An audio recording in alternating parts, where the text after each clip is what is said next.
let's just start playing a little bit.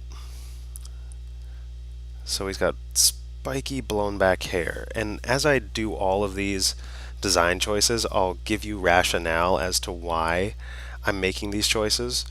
And that will help you to start thinking as you're designing your own characters and trying to make it so that they captivate your audience, why these choices are important and why you might modify or just completely do away with them in favor of something that's more conducive to what you're trying to achieve. So in this case, I'm starting with some spiky, shorter hair. A lot of people have spiky, shorter hair. He's probably fairly youthful, anywhere from 18 to maybe 25. And he's got some sort of thing he wants to accomplish. Maybe that's an athletic thing. Maybe that's it says he's competitive, so he's got to be up against something, up against other people or some other force in which he has to compete. Now, that typically means, as I stated before, a sport of some sort. So, what he looks like will largely indicate maybe what sort of sport he competes in. And just for fun, just so I can have a little more wiggle room with the design, I'm going to pick hoverboarding because it's something you don't see all that often, and I think that it would be really fun to design a character who competes at maybe either hoverboard racing or hoverboard. Maybe they go through these crazy courses because they're not limited by gravity in the same way that a traditional skateboard would be. So that would make for a more sci-fi setting and have interesting things to develop. So we'll start with that spiky, kind of extreme hair. Um, I'm still laying things in fairly lightly just because they may change later. I'm going to start thinking about his eyes and giving him sort of a protruding brow ridge.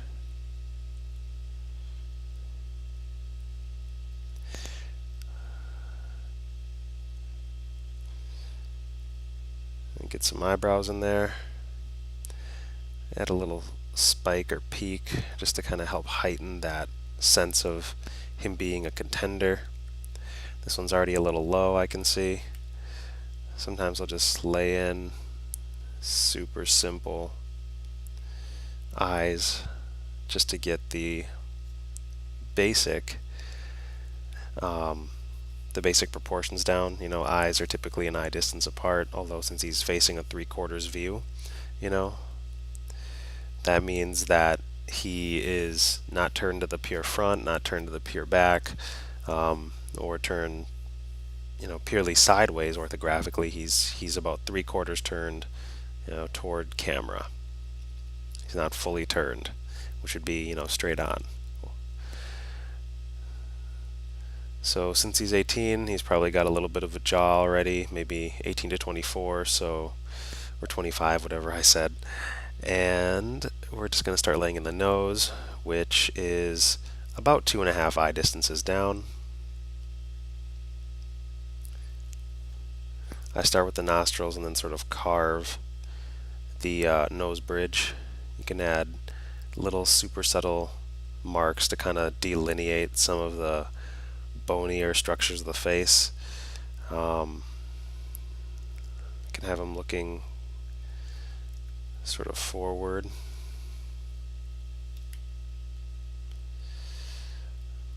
The eyes are slightly triangular to help with his, sharper, more intense competitiveness. The hair is also fairly sharp, and the jaw is decently solid. So again, maybe it's his height that people count against him, or maybe he just he does really well, but he has self-defeating mechanisms.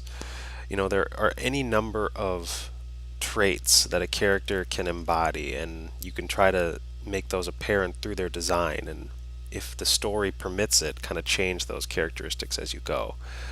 So now we kind of have our face, so we have something to connect to. And we're going to flip the canvas, make sure that it's decently proportionate, which it is. Not too much I'd like to change at this point. Everything's basically already laid in for me, so my lines are just getting thinner and more finite. more accurate. So now we get to start to design some of his outfit. Now, I guess it would depend on whether or not he's in, hoverboard mode, but I'm always thinking like, okay, so what sort of day-to-day clothes would your character wear? And if he or she or they are in, their everyday attire, that might be something that really gives you an easy window to showcase their inflections, their tastes, their history. So what I'm going to do is basically just give them a bit of a semi-extreme, kind of skaterish look. So I'm trying to imagine what skaters wear and kind of push it to a futuristic level. It's a lot of simple T-shirt type stuff, but I'm gonna try an overshirt of some kind. So we'll just sketch that in. It's open and loose. If everything is buttoned up and done tight, you have a different, feeling, a different event that the character would be going to. I'm also going to zoom out a little bit so I can see more of the full outfit. The level that you have your canvas zoomed in or out of, you will be able to see and work on different elements based on that. So, alright, so I'm just going to explore the forms a little bit since he already has his anatomy laid down. And maybe we'll iterate on this a little bit later, just so you can get a good idea of the iteration process before we really dive into it in a later module. Right now I'm just subdividing the forms, guessing and trying different things, seeing if I can get them to add up in some sort of interesting way, working with parts that are more curved, parts that are straighter, and that actually permits me to convey again different elements of the character. Is he more solid and square in areas? Is he rounder and more welcoming and has softer qualities at other junctures? Or is he sharp and spiky and triangular? Or sometimes the triangular can also make its own case for having structure, um, as opposed to the square.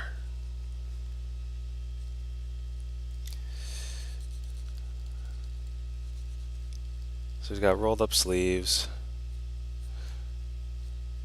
And since it's more futuristic, I'm always trying to figure out ways to subdivide, again, the clothing, because that is the style of sort of futurist attire that I think of, is it's got interesting subdivisions. Since he's an underdog, I'll probably add asymmetrical elements. So things that go across his body or his clothing and give a feeling of dynamism. Dynamism comes from things like, very energetic line work or diagonals often help us add dynamic elements.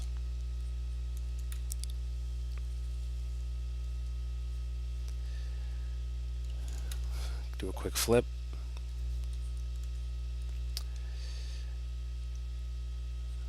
We'll just kind of mirror that way he's wearing it to the other side of the body. Got some not so accurate things going on with this part of the arm and whatnot with my undersketch, just because I did it fairly quickly. So we'll just adjust that in the second drawing. Give a slightly more accurate drawing portion here.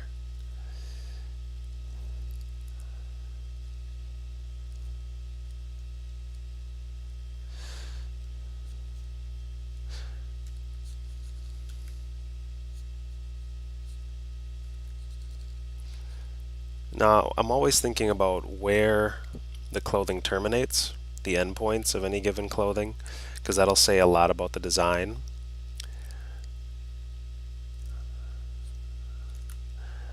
Like where it ends down here, how it ends, what shape it ends in. So I'm trying to make it fairly sharp downward to kind of go with the sharpness up top, but the rest is somewhat solid, a little more rectangular.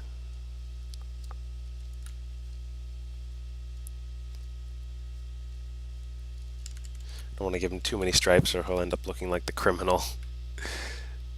That's going to be fun to design. Alright, so that looks like he could have maybe a sponsor or something. Give him a... Pocket's not really necessary, not really feeling that. What I'm doing right now is I'm starting with the big shape and again breaking that shape up into more interesting elements that I can assign values to later. We'll talk more about that as the course progresses.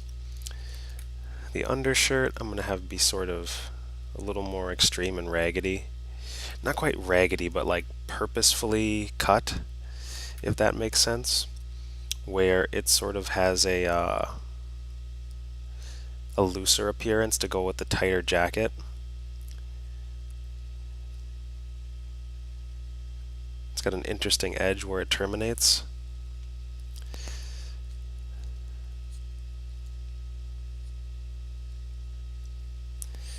Okay, and probably get rid of that just to make it seem more like a jacket and not a vest.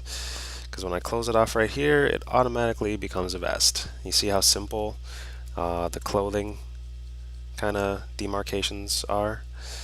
Very simple, but also they state a lot with just a few marks. So moving on down to the wrists and hands. Again, I adjusted the pose a bit, and I can still sort of see I'm going to need to play with that just to get it a little more accurate. Sometimes I'll cross that bridge after I've solved other problems. So we'll just keep on kind of designing this main jacket. There could be a belt involved, maybe even several belts, or a pocket chain or something. Alright, we're going to worry about a big shape now, which is the cut of the pants. I'm going to go with semi-skinny. Again, that skater vibe. Not only does it kind of frame the anatomy, but it also just speaks to the character a little bit more.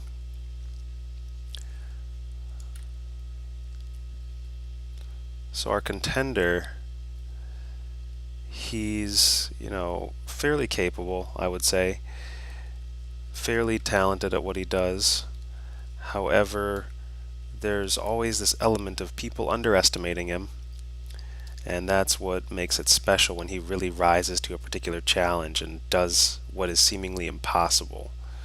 Now, there may be nothing in his visual design that will export that information or infer it prior to his big moment. That's usually done in a lot of in a lot of the narrative, where you're still kind of setting up all these scenarios that the character goes through and their failures and their woes and the things that they're really struggling with that they have to face and to overcome at the very climax, at the very end, so that their transformation is complete and that they can really show everyone their true potential. So I'm going to go in, add the seam for the jeans. Adds a bit of dimensionality and a bit of detail.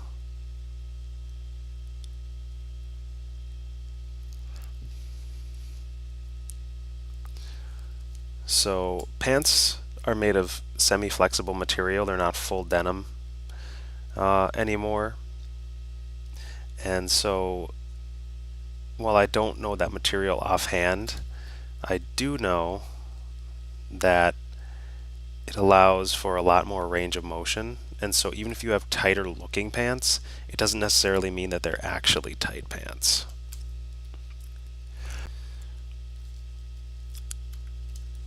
Alright, so your legs would be built up a decent amount from all the hoverboarding, I would presume. You have to use a lot of your pelvic tilting and other aspects in order to manipulate the device, which we'll probably design just for fun a little bit right by him. Um, and then I'm going to have to do a little bit of shifting of elements here just to get his stuff to drape right.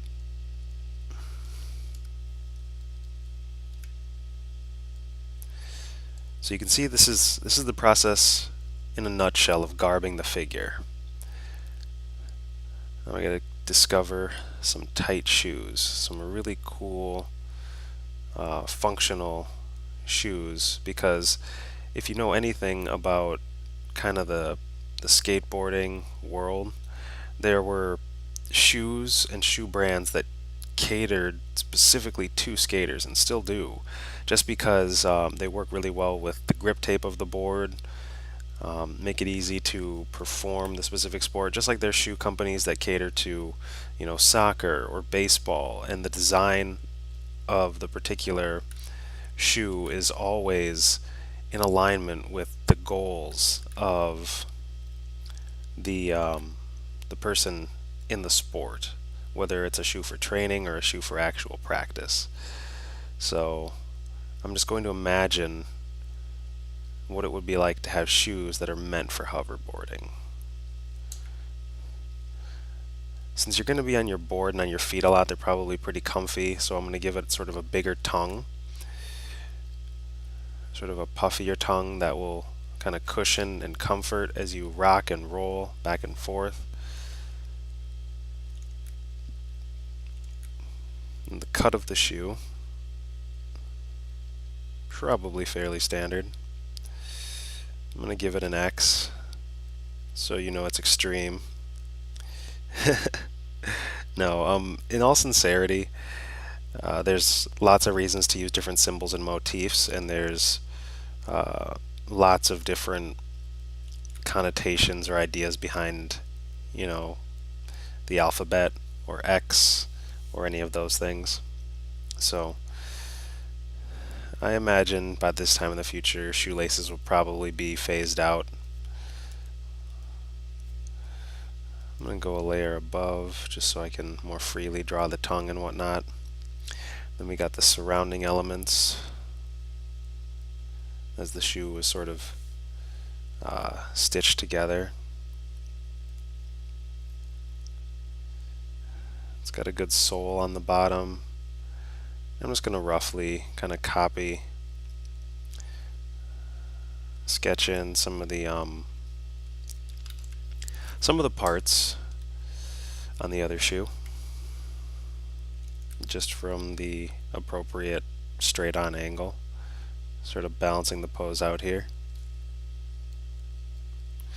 And you notice I've stayed zoomed out this whole time. That is because I still want the overall view. I don't want to get too caught up in the details, even though I've done a few of them. It's all about these big shapes so far. So we've now got a character who is, I'm going to darken the head a little bit. Okay, merge that down. We got a character who is in dire need of hands, which we'll get to, but essentially he is sort of an underdog. He looks like he could be the main character. He has some cool features. His head's a little big, so he's probably a little short, maybe 5'6", maybe 5, maybe shorter. You'll notice that if I actually take this head here and shrink it down, he'll immediately seem more proportionate, which will give him slightly more of a heroic build.